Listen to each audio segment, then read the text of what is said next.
sejam bem-vindos a mais um episódio do Casa Própria Podcast. Hoje vamos falar de projeto e na semana passada também falamos de projeto, mas de uma perspectiva mais do terreno à obra, ou seja, fase a fase, todo o processo, como é que ele é desenvolvido. Mas quando é que a gente sabe que tem de fato um projeto de qualidade, um bom projeto em mãos? Esta é a questão que nos propusemos a debater hoje.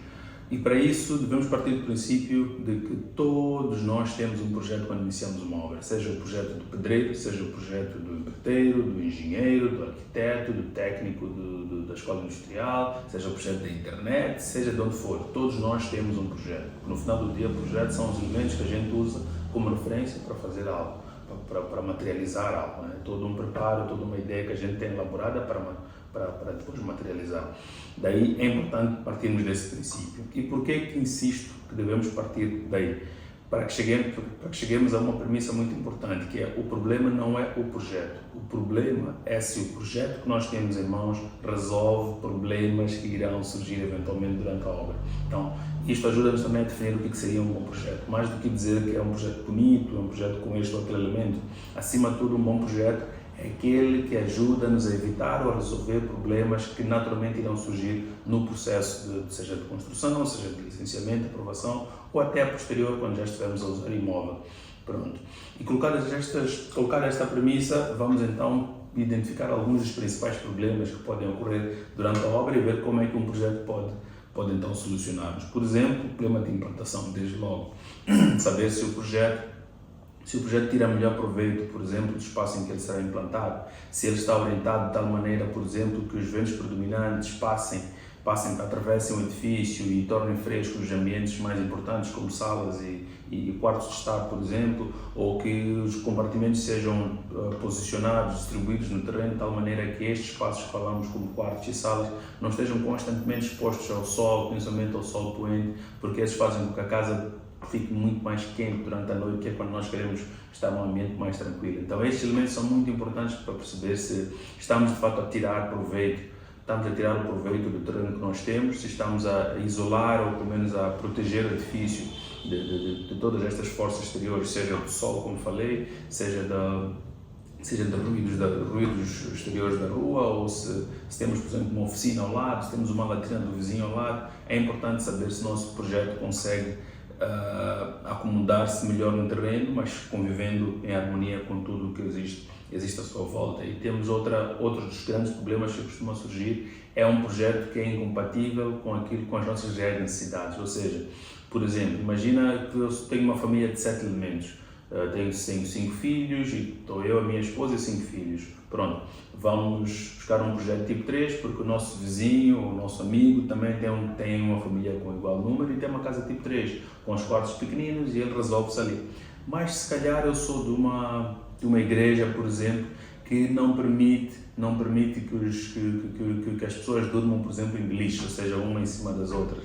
Isso vai fazer com que, mesmo tendo o mesmo número de filhos, se calhar até na mesma faixa etária que o meu vizinho ou que o meu amigo, eu não posso ocupar o quarto da mesma maneira que ele usa, porque eu tenho uma série de princípios ou uma série de necessidades que me impedem de usar como ele usa. Imagina, por exemplo, que eu seja uma boleira ou uma confeiteira, eu preciso ter uma cozinha um bocado mais ampla para que eu possa naturalmente desenvolver as minhas atividades nesse mesmo espaço. Eu vou precisar de uma cozinha ampla, como disse, e não uma cozinha bastante light, bastante pequenininha, apertada, para quem simplesmente quer fritar um ovo e fazer uma massa ou algo parecido. Então é preciso que a gente perceba essas necessidades que a gente tem, quem sou eu, quais são as necessidades que eu tenho, quantas pessoas é que eu tenho à volta. E se a gente não tem um projeto que responda a estas questões, naturalmente que isso será um problema. Poderá não ser um problema durante a fase da obra, mas será um problema quando começarmos a habitar a casa, porque, por exemplo, como disse, queremos todos dormir cada um na sua cama, mas não é possível porque tem que entrar 4 pessoas num quarto bastante pequeno e a solução é beliches, mas eu por alguma razão não posso, por exemplo,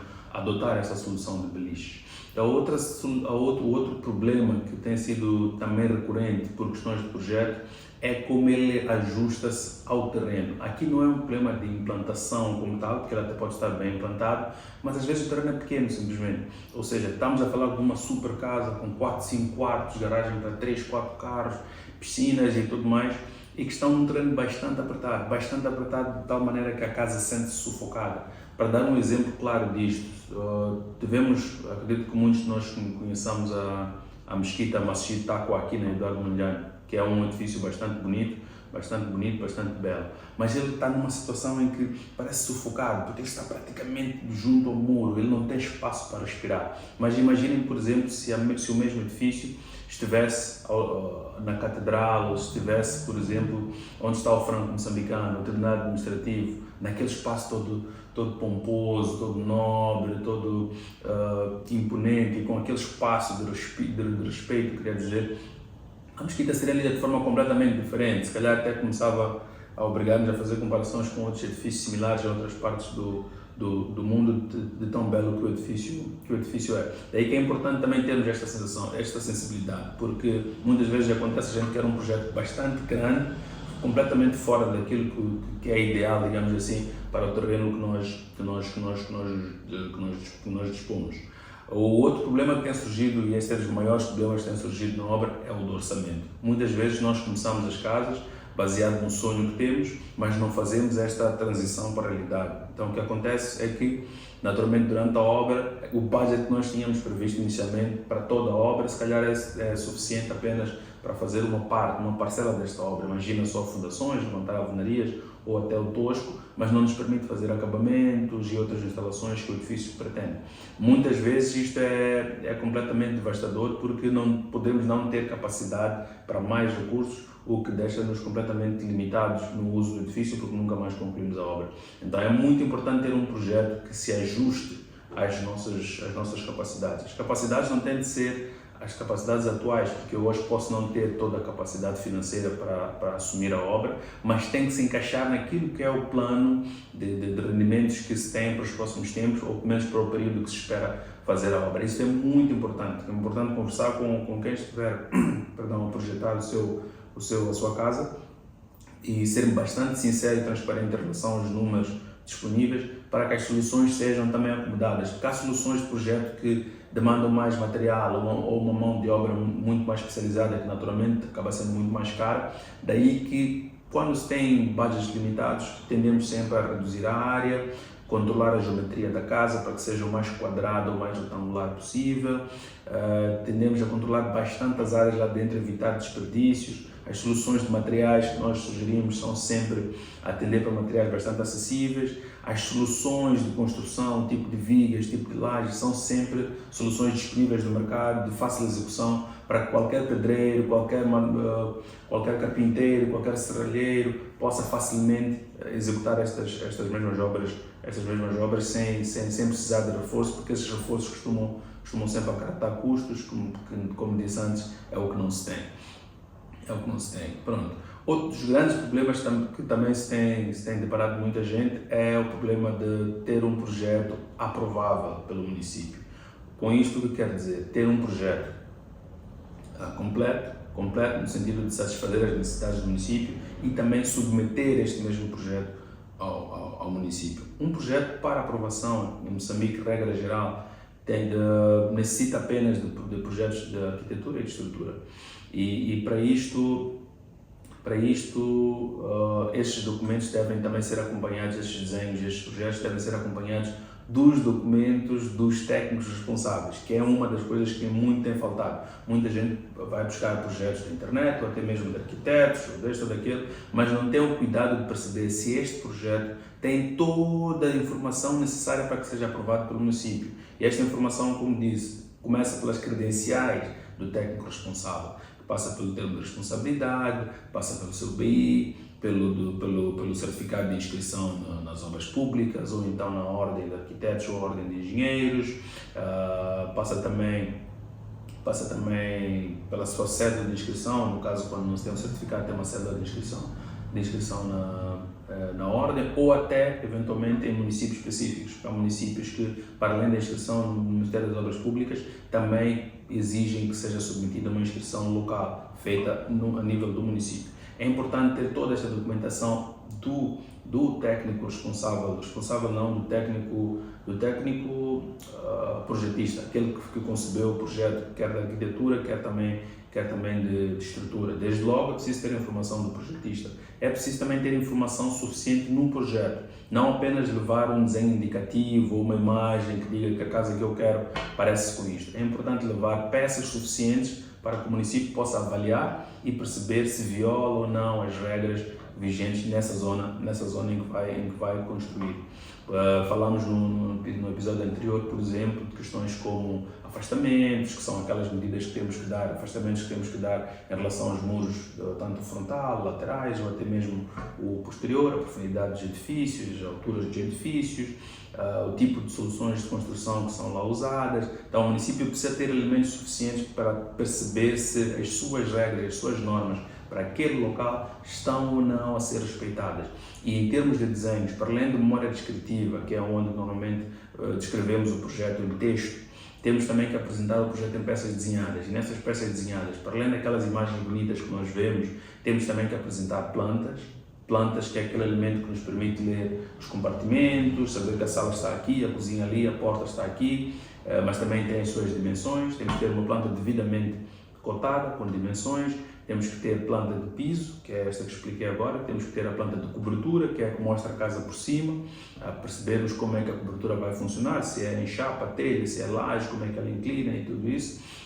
Temos também que ter os alçados, que são as vistas laterais da casa. Temos que ter os cortes. Os cortes, o que são? Cortes é como se a gente pegasse um bolo, todo bonitinho, fofinho, e cortasse a meio e percebesse todas as camadas que estão lá dentro.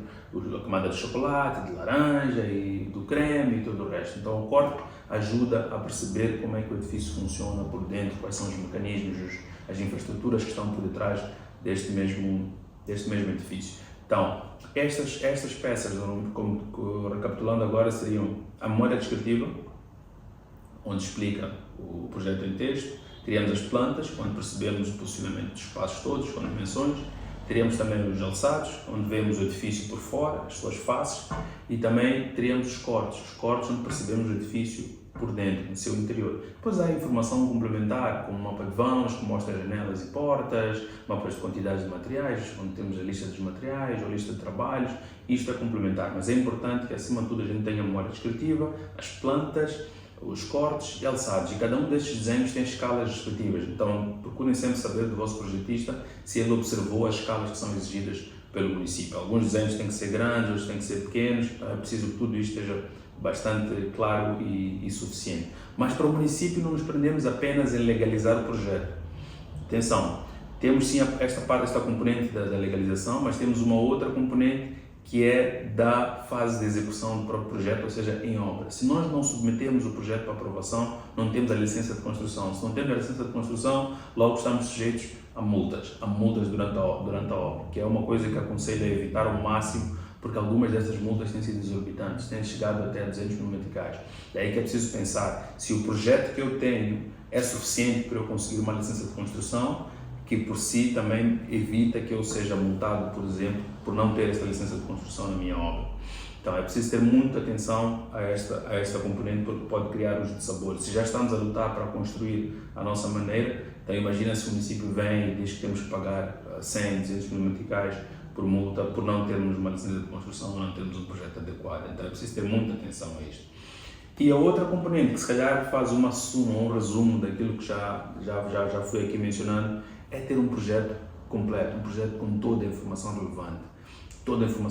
Há uma coisa que tem acontecido, e tem-nos acontecido até mesmo connosco, por alguns clientes que batem-nos a porta, eles apresentam projetos ou ideias que eles têm, muitos deles dizem, olha, eu já tenho este projeto feito, já baixei isto, já gostei, é mesmo isto que eu quero, o que eu quero é só que me ajude a formalizar e legalizar o projeto no município. Não é bem assim. Tenham muita atenção a este tipo de situações, porque estes projetos muitas vezes não são projetos completos, não têm informação suficiente para construir. Falei da questão da arquitetura e da estrutura, que são o mínimo que é exigido para atribuir uma licença de construção, e é mínimo justamente porque é o que garante que o espaço tenham uma boa relação entre si, mas também garantem que haja uma estabilidade. Estabilidade por quê? Porque se nós não temos uma indicação clara do tipo de estrutura que vamos usar, se é em betão armado ou não, tipo de ferro que a gente vai usar no projeto, vai acontecer que a gente vai fazer a maneira ou vai fazer de acordo com o que o pedreiro sugerir. E o pedreiro muitas vezes acaba recebendo culpas que não são dele, porque ele está ali diante de um trabalho que lhe foi dado e ele tem que resolver coisas. Ele resolve com base na experiência que ele tem, mas a experiência que ele tem nem sempre nos leva a melhor solução em função do caso que nós tivermos. Daí que é importante que a gente tenha esta ferramenta já preparada em forma de projeto, onde toda esta execução do projeto está devidamente descrita neste documento, para que o pedreiro ou quem mais for intervir na obra tenha este documento como base, tenha que olhar para ali e dizer, olha, aqui diz-me que a viga tem tantos ferros, o pilar tem tantos ferros e é o ferro 12 ou o ferro 10, é assim que vamos construir, é assim que temos que fazer, porque caso contrário o que vai acontecer é que a gente pega um projeto bonitinho, onde devíamos meter ferro 12, metemos ferro 8, onde devíamos meter ferro, não metemos ferro, onde devíamos meter betão, não metemos betão, onde devíamos amaciçar os blocos, não amaciçamos os blocos, onde devíamos regar a terra contra térmitas, não regamos, onde devíamos impermeabilizar as fundações e a laje de pavimento, não impermeabilizamos, então onde deveríamos fazer reforços específicos na estrutura, não fazemos tais reforços, e naturalmente o que vai acontecer é que ou durante a obra ou no final da obra teremos problemas. E estes problemas são bastante recorrentes. Nós já presenciamos alguns desses mesmos problemas, projetos que tinham sido até dimensionados, mas que depois sofreram alterações durante a obra sem algum tipo de estudo ou de cálculo e que tiveram consequências bastante graves. E em alguns casos até teve que se calçar algumas lajes com pilares pré-fabricados e teve que se fazer uma intervenção mesmo bastante profunda para garantir que o edifício não caísse, que ele continuasse em pé. Então, por que arriscar-se? Vamos pegar aquele que provavelmente é o maior investimento da maior parte das famílias. Por que simplesmente pegar neste dinheiro todo e largá-lo e lançá-lo ao ar? Por que especular bastante com o bem mais valioso que nós temos? Daí que sugerimos que tenham sempre atenção a estes pontos quando forem buscar um projeto. Novamente, como disse antes, projeto todos nós temos, seja do pedreiro, do arquiteto, do engenheiro, do técnico, da escola industrial, seja de quem for, internet ou por aí adiante, todos nós temos o projeto e esse não deve nunca ser o nosso problema, porque todos nós temos o projeto, ponto. A questão é se o projeto que nós temos em mãos resolve os problemas que nós teremos eventualmente na obra. Aí sim é que nós teremos determinado se temos ou não um bom projeto em mãos. Bom, eu espero que tenham gostado deste conteúdo sobre projetos. Continuem ligados à Casa Própria, aos nossos podcasts, que vamos continuar nesta senda de informação útil para que lhe ajude neste processo de construção. Estamos agora com uma programação diferente para os podcasts e para os conteúdos educativos. Estamos agora com uma grelha que permitirá que a cada semana, a cada quinta-feira, tenhamos um conteúdo com uma proposta diferente, como esta de hoje, que é um podcast solo. Vamos continuar a ter os nossos podcasts com convidados, mas vamos também passar a ter alguns conteúdos feitos no terreno e também as nossas lives, que podem ter visto já na semana passada. Tivemos a nossa primeira live que foi bastante concorrida para aquilo que era a nossa expectativa. Fiquem atentos que haverá muito mais informações como estas e não esqueçam de visitar o nosso website, o www.casa-propria.co.mz, para também poderem apreciar, para além dos conteúdos e outros serviços, mas apreciarem também os nossos projetos que resolvem todos esses problemas que aqui mencionamos, e a preços bastante acessíveis, que este tem sido um dos grandes problemas, ou pelo menos uma das grandes reclamações que os jovens colocam, que os projetos são caros. Por isso nós garantimos que os projetos comecem a preços bastante acessíveis. Estamos a falar de 20, 30, 50 mil meticais, consegue-se um bom projeto, um projeto completo e, como disse, responde a todos os problemas que arrolamos aqui agora. Então é isso. Esperamos mais uma vez que tenham gostado, continuem ligados a nós e até o próximo episódio.